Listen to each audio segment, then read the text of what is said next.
नमस्कार, मैं हूं आपके साथ निलोफर अंसारी और आप देख रहे हैं एनटीवी न्यूज। आई नजर डालते हैं आज की खास खबरों पर।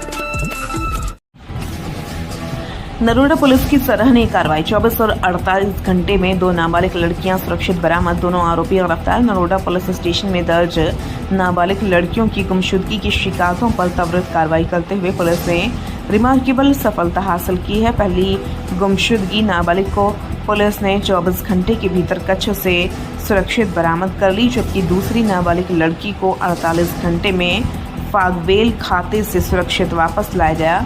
पूरे अभियान के दौरान सोशल मीडिया पर फैली अफवाहों ने जांच में बाधा उत्पन्न की, लेकिन इसके बावजूद पुलिस टीम ने धैर्य, संयम और पेशेवर तरीके से काम करके दोनों ही लड़कियों को सुरक्षित उनके परिजनों तक पहुंचाया। साथ ही पुलिस ने इस मामले में दोनों आरोपियों को भी गिरफ्तार कर लिया है। नरोडा के पीआई सीवी नायक साहब और उनकी पूरी टीम की इस उत्कृष्ट और संवेदनशील कार्रवाई के लिए हमारी ओर से हार्दिक बधाई। ऐसी महत्वपूर्ण खबरों के लिए जुड़े रहिए एनटीवी न्यूज चैनल से। स्टेट हेड रेशमा पटेल की रिपोर्ट।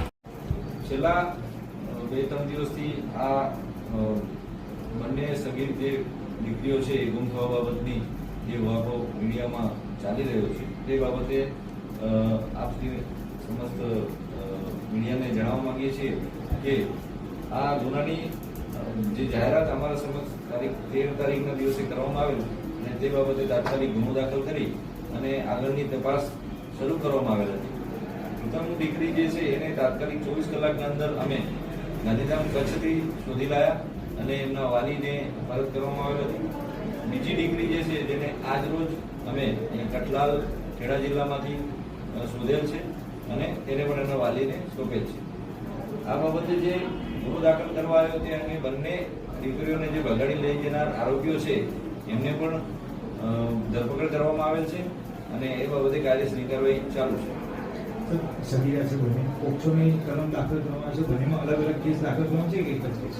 બંને સાથે ભાગેલ હતી, એક જ જગ્યાથી ગયેલી છે અને બંનેની જાહેરાત એક છે, એના માટે એક ગુનો દાખલ થયેલ છે અને બંનેના પોક્સો એક્ટની કલમ એડ કરવા માટેની જે પ્રોસિજર છે એ શરૂ છે। સર, બંને આરોપીઓ જે લઈને ભાગી ગયા હતા એમનું બેકગ્રાઉન્ડ શું છે અને એમને લઈ જવાનો કોઈ ઉદ્દેશ્ય શું હતો?